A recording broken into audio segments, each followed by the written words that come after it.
good in a spiritual way, defending us against evil. And I want to reclaim that. I want to reclaim that spirituality, and I want to claim our work as peace activists. And I know that all of us, or most of us, or many of us understand our work as spiritual in nature.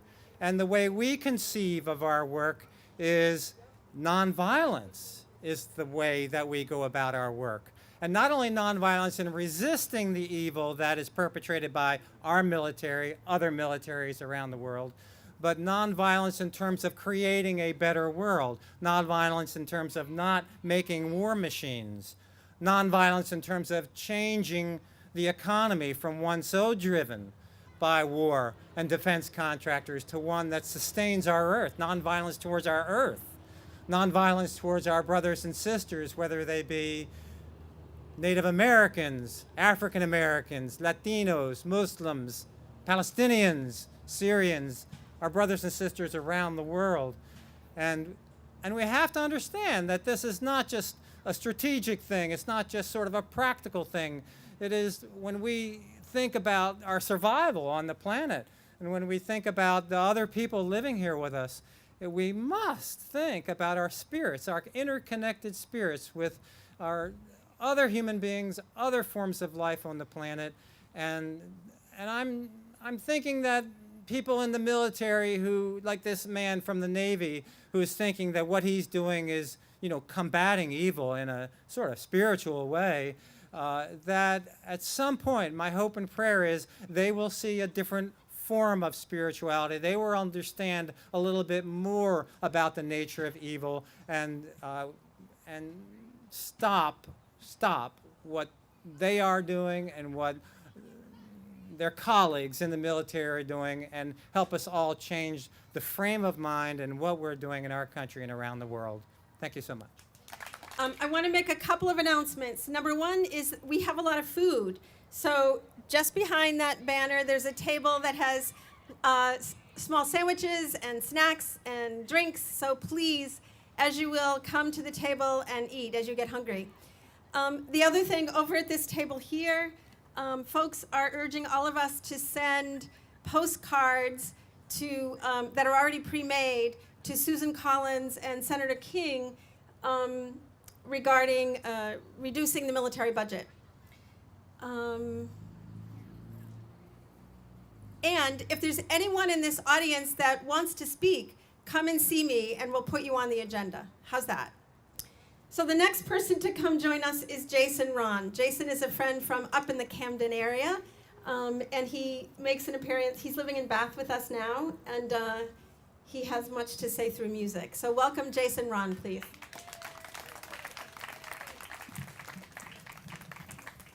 See if I can get this instrument mic to work. Thanks, Mary Beth, and thanks to everybody for showing up here. Yeah, I'm supposed to play music, not say anything, but I wanted to say one thing, and that's that, people often talk about Bath Iron Works because it's a facility that's right over there, but it's really important to remember that Bath Iron Works is the property of General Dynamics, which is one of the biggest weapons manufacturers on the planet. And from what I can tell, just about the only thing that General Dynamics makes that's not a weapon is what they call now business jets, but up until a couple of months ago, they called them executive jets. So the only thing they don't make that is a weapon of war are private jets that can only be afforded by people who make a lot of money off of weapons of war. So I try to use the name General Dynamics when I'm talking about this war profiteering facility over there. And this is a great song. I know there are a lot of Johnny Cash fans here, so here, I'm another one of them. Is that guitar coming through? Yes. There. A young cowboy named Billy Joe grew restless on the farm. A boy who was filled with wanderlust and really meant no harm. He shined his shoes and he shaved his face and he combed his hair down. But his mommy said as he rode away, "Don't take your guns to town, son. Leave your guns at home, Bill. Don't take your guns to town."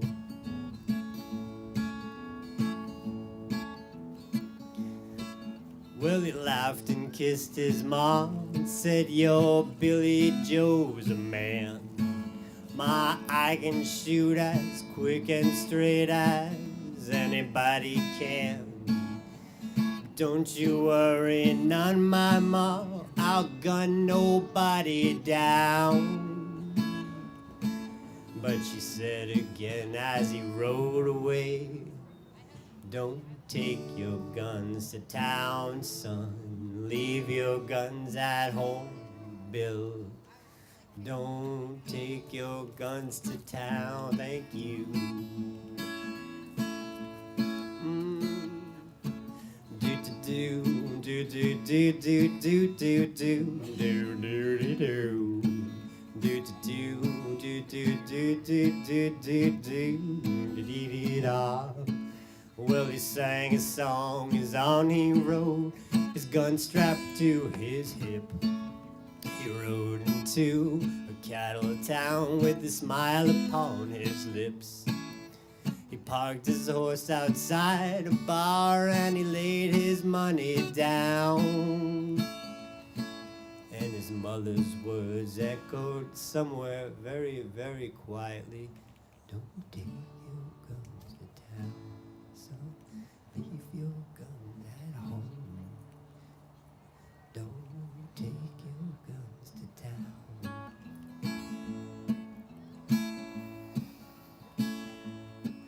Well, he drank his first strong liquor there to calm his shaking hands, and he tried to tell himself that at last he'd become a man. But a dusty cowpoke by his side began to laugh him down, and his mother's words were pretty clear: "Don't take your guns to town, son. Leave your guns at home, Bill.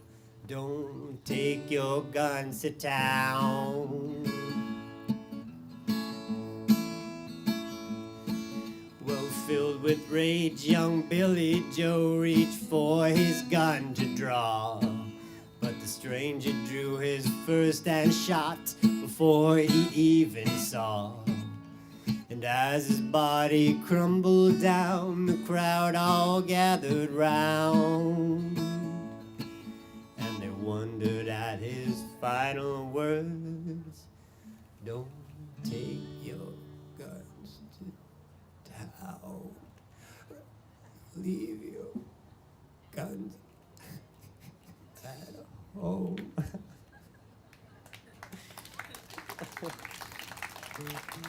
This is good advice.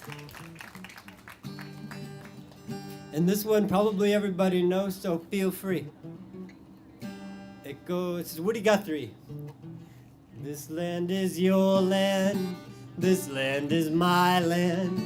From California to the New York Islands, from the Redwood Forest to the Gulf Stream waters. This land was made for you and me. As I was walking that ribbon of highway, I saw above me that endless skyway. I saw below me that golden valley. This land was made for you and me. I've roamed and rambled, and I followed my footsteps through the sparkling sands of the diamond deserts, and all around me a voice was sounding. This land was made for you and me. As the sun came shining and I was strolling, and the wheat fields waving, and the dust clouds rolling as the fog it lifted. A voice was chanting, this land was made for you and me. As I went walking, I saw a sign there, and on the sign it said no trespassing. But on the other side of the sign it didn't say nothing. That side was made for you and me. In the shadow of the steeple, I see my people. By the relief office, I see my people.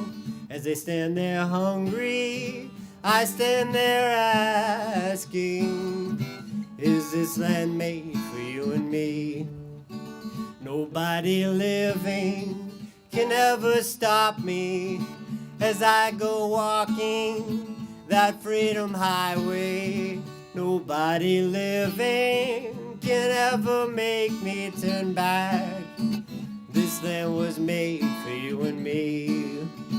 This land is your land, this land is my land. From California to the New York Island, from the Redwood Forest to the Gulf Stream waters. This land was made for you and me. One more.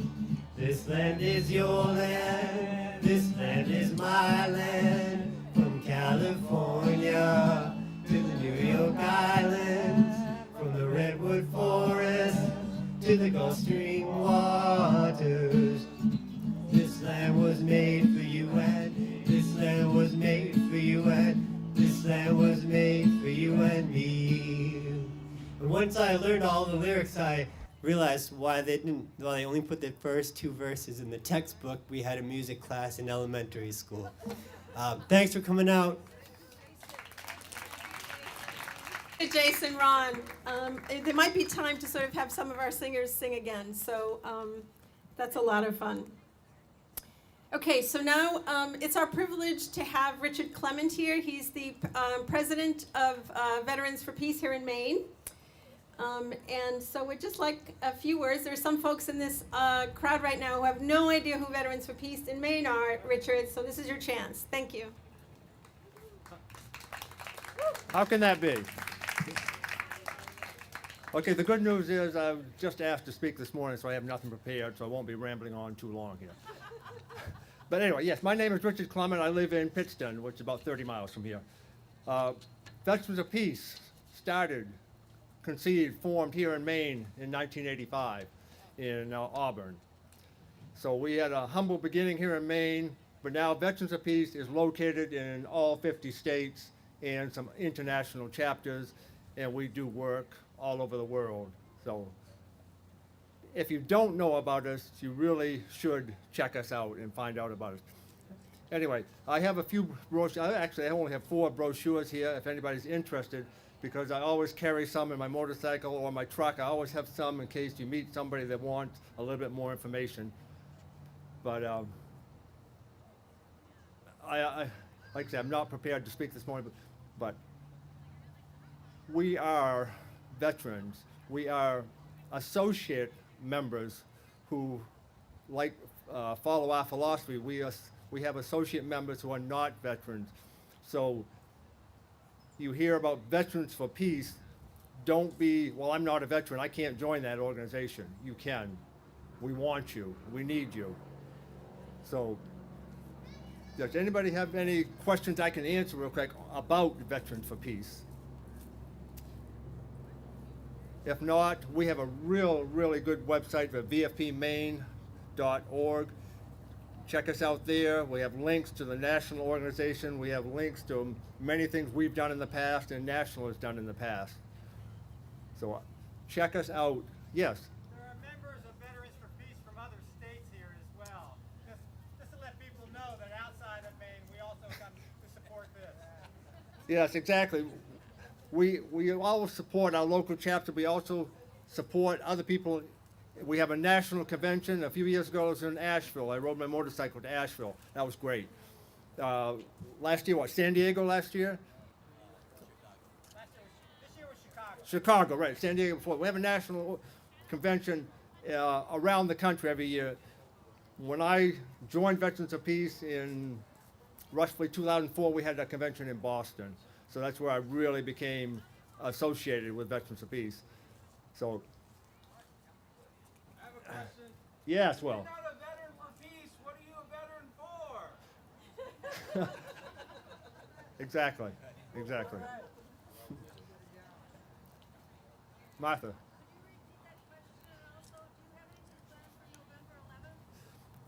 Normally on November 11th, we meet in Portland at Monument Square, and with about 10 to 15 Veterans of Peace flags, and line the Monument Square as the parade goes by.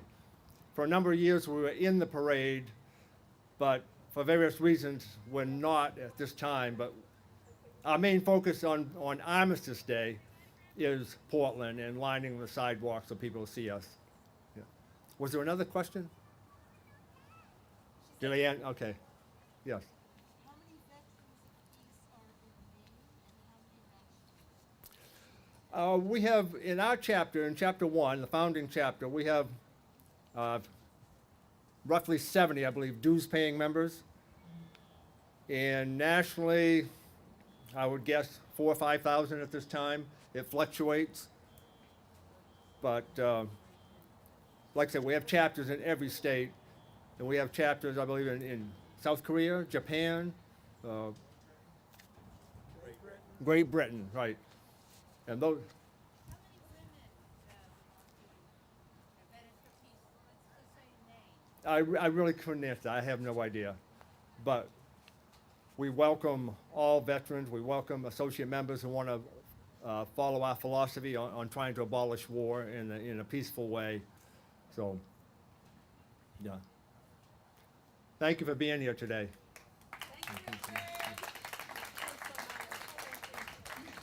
Thank you, Richard. And as Ken pointed out, there are lots of people, there are other people here from other chapters. So I'd like everyone to meet a friend from Boston, Veterans for Peace, named Dan Luker. Dan, you want to come up and say a word?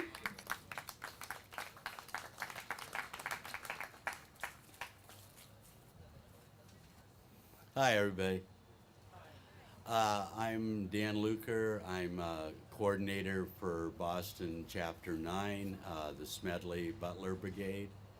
And I guess the first thing I'd like to do is just take a moment to acknowledge tribally whose land we're on right now and what Native American tribe once owned this land, and just ask for their blessings.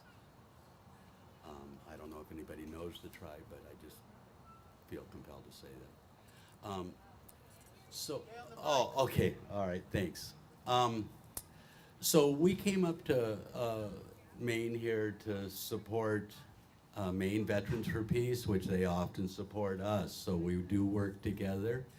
We came up to help protest the Maine Bathworks. Again, in no way do we want to take jobs away from anybody in Maine here.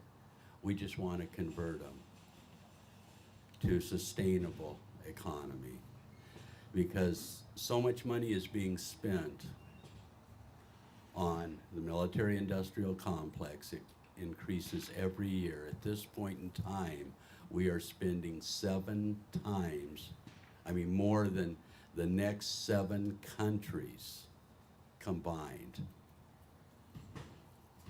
on our military. And we cannot sustain that.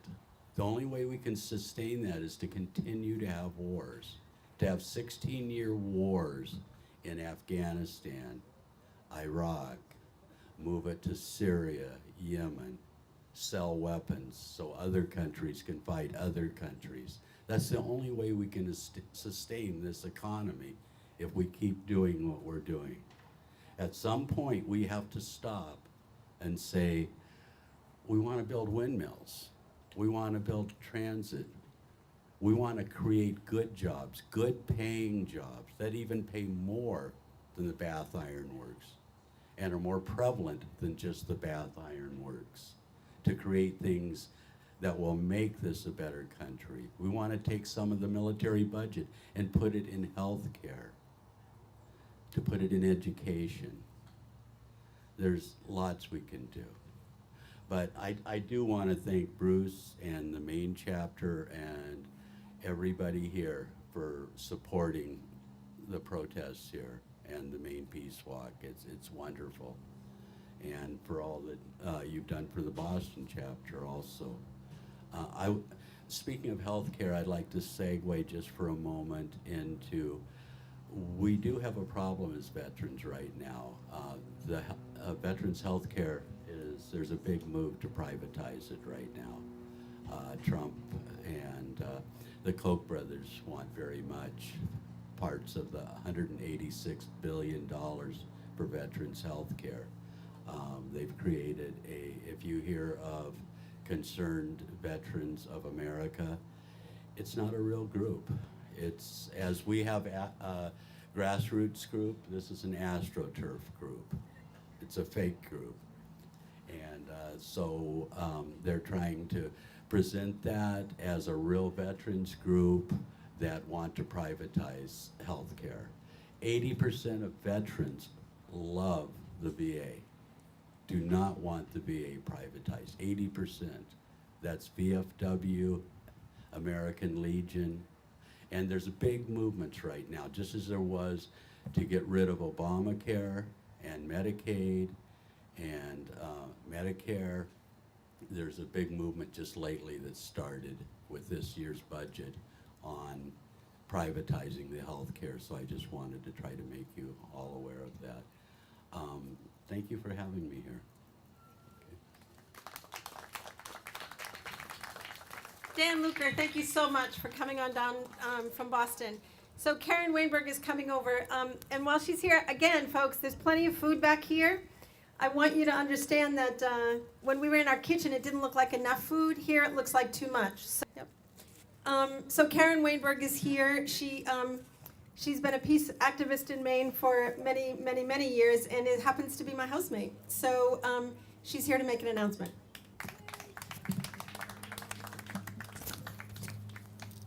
Thank you.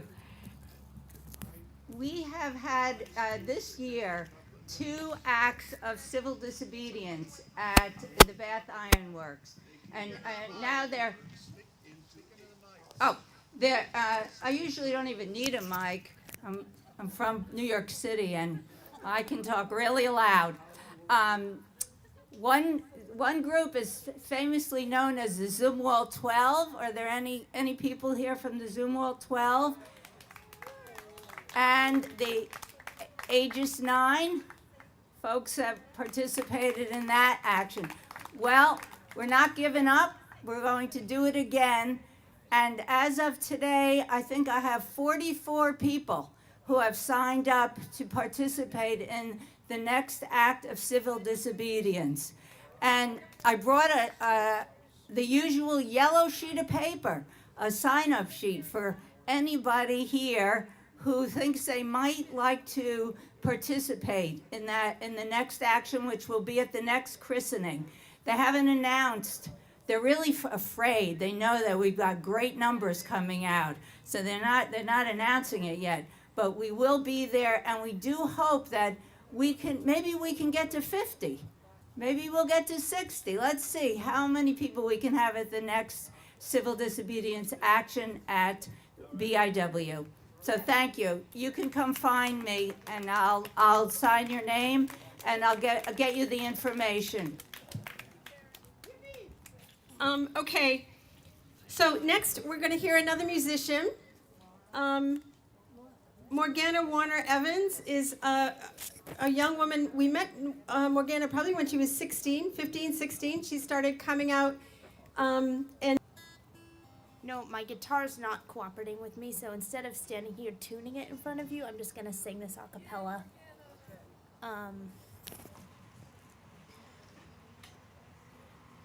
Well, they wouldn't read your writing, and they tore your paintings down, and they wouldn't hear your music, and they banned you from the town. but they couldn't stop you from dreaming, and a victory was won when you sowed the seeds of freedom in your daughters and your sons, in your daughters and your sons, in your daughters and your sons. You sowed the seeds of freedom in your daughters and your sons. You held your head and smiled at the chain marks on your hands as you bravely strove to realize the rights of everyone. And though your body's bent and low, a victory you've won. For you sowed the seeds of justice in your daughters and your sons, in your daughters and your sons, in your daughters and your sons. You sowed the seeds of justice in your daughters and your sons. Well, I don't know your religion, but one day I heard you pray for a world where everyone could work and the children they could play. And though you never got your share of the fruits that you have sown, you sowed the seeds of equality in your daughters and your sons, in your daughters and your sons, in your daughters and your sons. You sowed the seeds of equality in your daughters and your sons. They taunted you in Belfast, and they tortured you in Spain, and in that Warsaw ghetto there they tied you up in chains. And in Chile and in Vietnam, when they came with tanks and guns, it was there you sowed the seeds of peace in your daughters and your sons, in your daughters and your sons, in your daughters and your sons. It was there you sowed the seeds of peace in your daughters and your sons. And now your music's playing and your writing's on the wall, and all the dreams you've painted can be seen by one and all. And now you've got them thinking, and the future's just begun. For you sowed the seeds of freedom in your daughters and your sons, in your daughters and your sons, in your daughters and your sons. You sowed the seeds of freedom